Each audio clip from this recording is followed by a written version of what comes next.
Love. Real, true love. A soul at peace. Fortune. Acclaim.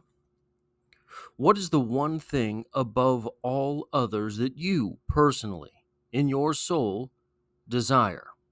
And what if you could sit across from God and ask Him for that one thing, only for God to mock you, to deride you? Welcome to Strip Cover Lit, where we squeeze the bigger picture out of literature.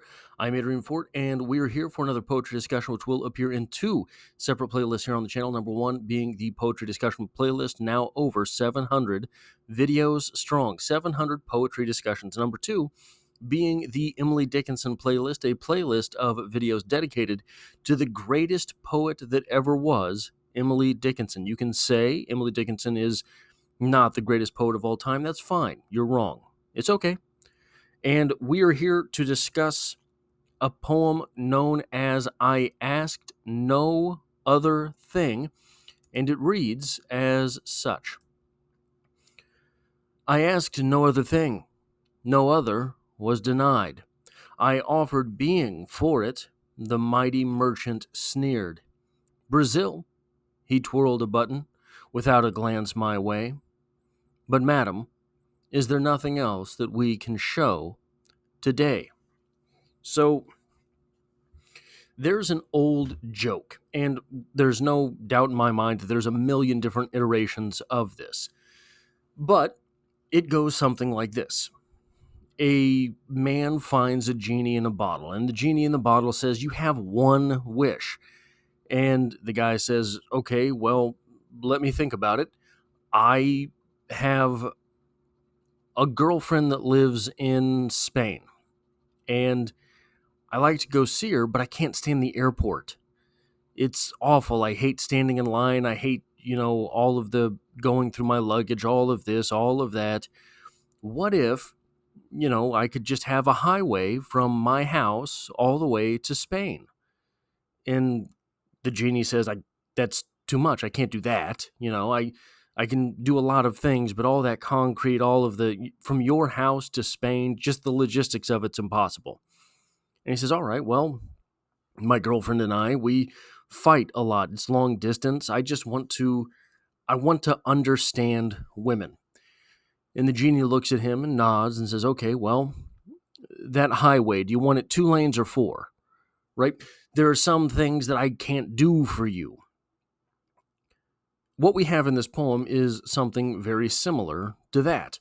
So this first stanza here, I asked no other thing, no other was denied. I offered being for it. The mighty merchant sneered. I asked God for that one, the mighty merchant, right? That's who we're talking about. I asked him for one thing. It was the only thing I wanted. I told him that I would trade my being for it. Look, give me this one thing and you can own me or take my life, however it is that you want to read that.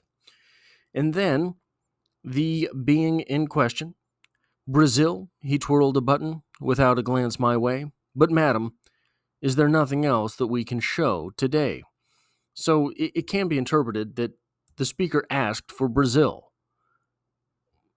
A bit of a strange ask, but maybe that's what happened here. The ambiguities of the English language allow for that, but I don't think that's what happened. I think Brazil was offered up.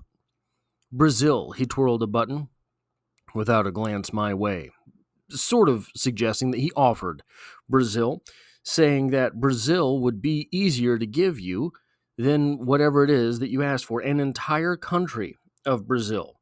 And then said, "Isn't there anything else I can offer you? I can't give you what it is that you ask for."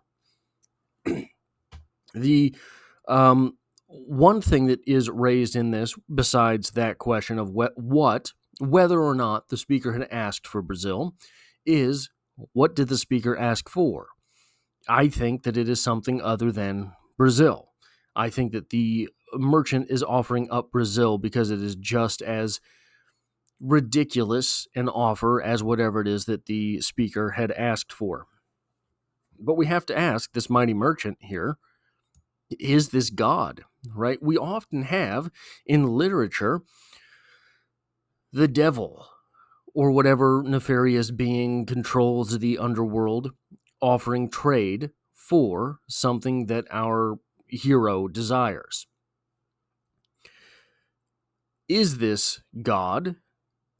I think that's more likely. I think that it is more likely that the speaker is talking to the creator than nefarious beings. Another thing worth mentioning in this poem is that merchants trade.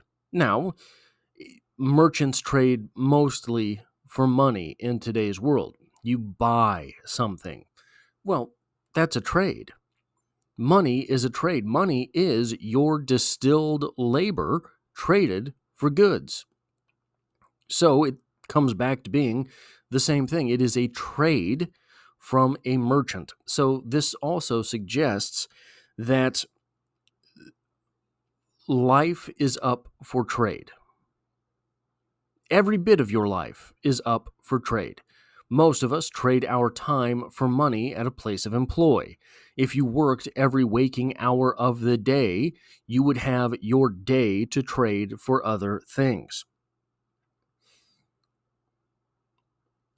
Sometimes, I think the lesson of this poem is that sometimes those things that we want are unattainable.